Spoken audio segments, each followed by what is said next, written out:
Hello there, I'm Kaden Mampur and I am doing my first single episode review, and I am doing the first episode of Peacemaker Season 2.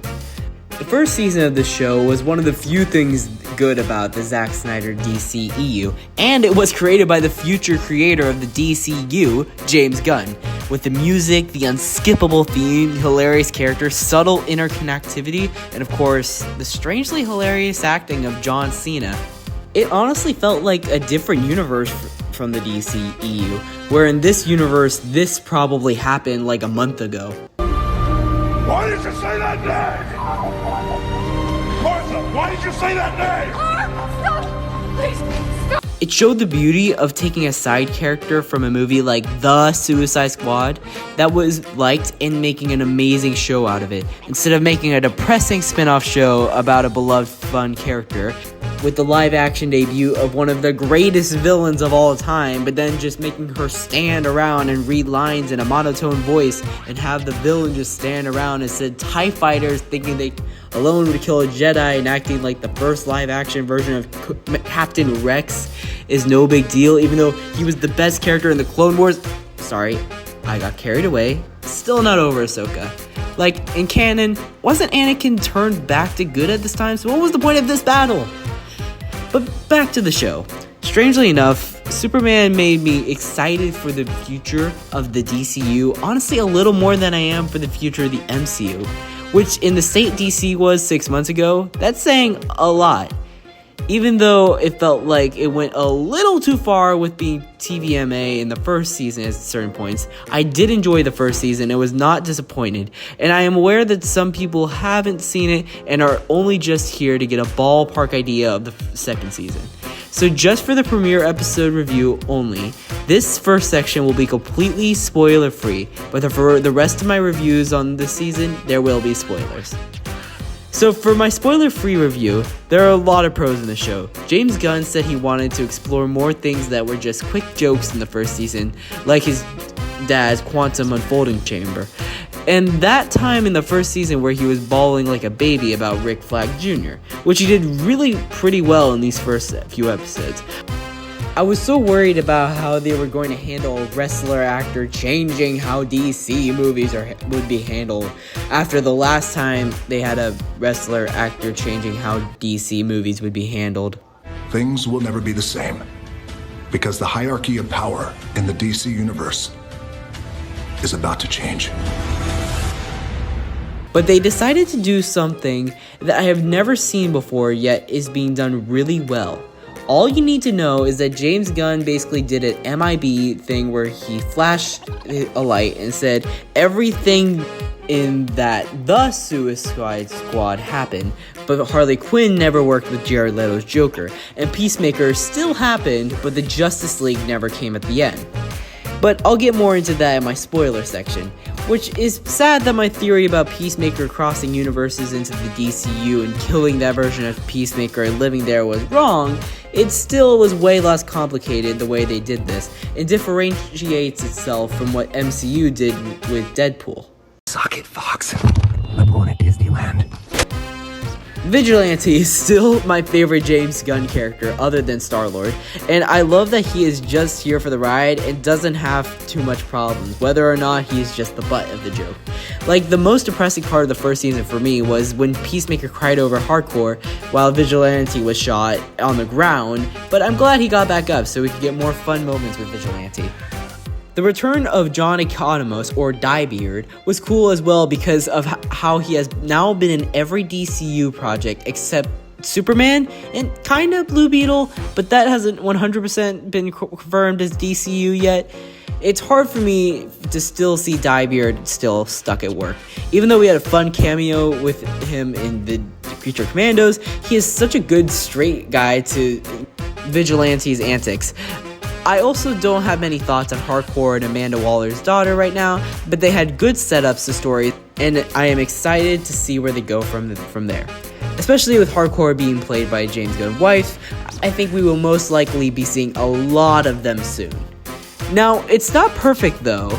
Without getting into spoilers, I have a lot of cons, and I only need one example. This season went viral for a very wrong reason. Because it had a scene that really should not even be called TVMA. I think it should have its own rating for how bad it is. And it really makes me sad to see James Gunn go too off the rails, because I would go as far to say he's one of my favorite directors for how he can turn movies that people were bored of and went into really good movies like Suicide Squad and Man of Steel.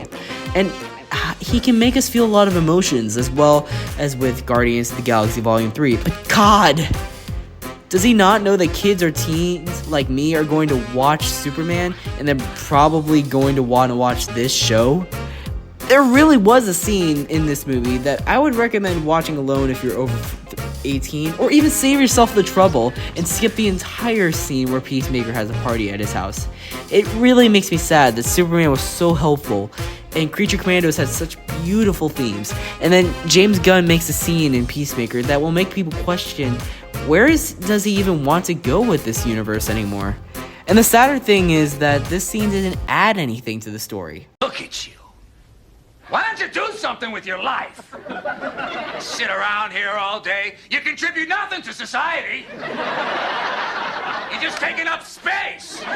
Other than that one scene, this season had a very nice start, and hopefully James Gunn will continue to make amazing episodes without the over-the-top explicit scenes that don't really add anything to the story. Now, the rest of the video will have spoilers, so please turn around if you were just looking for like a ballpark idea of the season. Alright then, now this is time for a segment I like to call Find the Sean Gunn, where I try to figure out where the heck is James Gunn acting brother. He has had in everything he makes. And the answer is here. They are really obvious about it this time. Now, in case you didn't see my Superman review where I explain who the character is, here is a quick rundown. He plays Max Lord, who was previously played by Pedro Pascal in Wonder Woman 84. It funds the activities of the Justice Gang, which is mentioned in the Superman movie, and seems to be recruiting more members, which could lead to a really great moment where Batman tries to join and Max asks what his powers are, and he just says, "I'm Batman." And he just goes, "Next." You could even do what they did in Creature Commandos, where they don't even show his face. It would be absolutely hilarious. And I also could see them avoiding having Batman as well, while the Batman Part 2 is in production, like the MCU did, where they avoided Spider-Man until Andrew Garfield finished his second movie. And that is Find the Sean Gunn! Speaking of that moment where they interviewed Peacemaker, I couldn't help but notice it was very similar to Deadpool Wolverine. Just like many parts were, like the close-up of a gun to a head while the main character was traveling the multiverse, and the main character questioning their purpose and considering doing cocaine to ease the pain. But of course, some things will be similar when you are talking about bringing a character from a different universe that has made some not that great movies recently with a foul mouth into a light-hearted, bigger universe. That's just lazy writing. In all seriousness, James Gunn has a nice way of interconnecting these movies without it being forced, because it blew me away to see the main character of Creature Commandos become the villain of Peacemaker.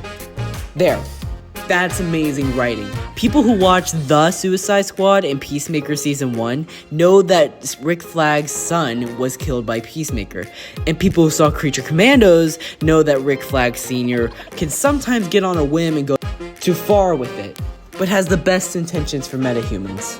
And people who saw Superman know him as the guy who defended Superman in the council, but ended up being the one who allowed metahumans to not need to obey the law. And he feels a little guilt about that. James Gunn made the best villain for Peacemaker before even having him be in Peacemaker. And while the intro was not as amazing as the first season, the documentary and the post-credits scene was also fun.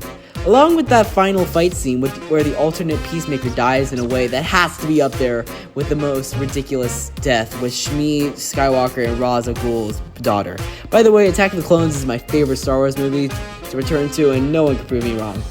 I know that is a big tone shift between my spoiler-free review and my spoiler review, but it is needed to know that this has some amazingly solid ground to run on. But it's just James Gunn does need to tone it down a bit before some poor soul sees Superman and supposes they'll get a similar experience to it in Peacemaker, instead of that scene.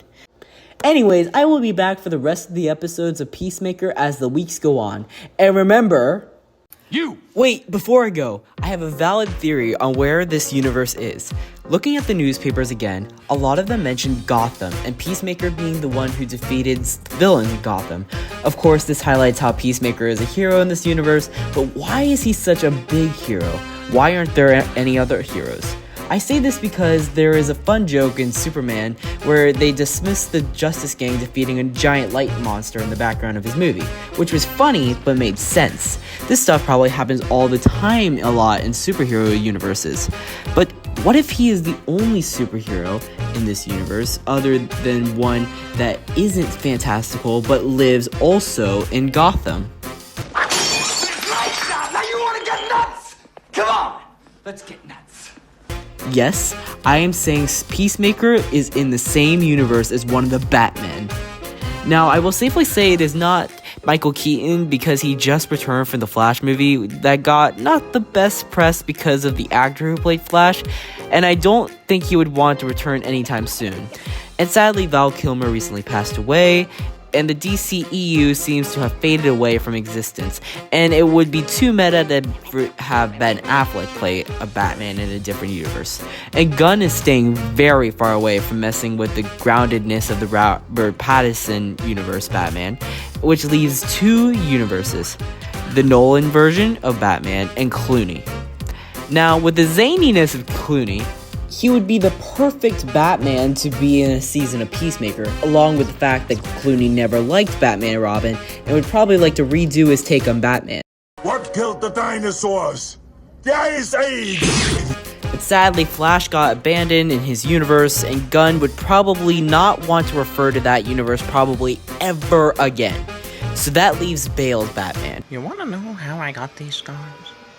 Now, I know this sounds insane, but I think it would work perfectly, because now that Batman retired in The Dark Knight Rises, it would leave the world without a super person to protect them from all the crazies in this world. It would leave them to want peace. So in this universe, someone made the peace. A peacemaker, if you will. Or not. Maybe this universe is just a random alternate universe that James Gunn will have fun with before probably not returning to the DC multiverse for the next few years. Anyways, now this is Caden Manpour saying... You stay classy.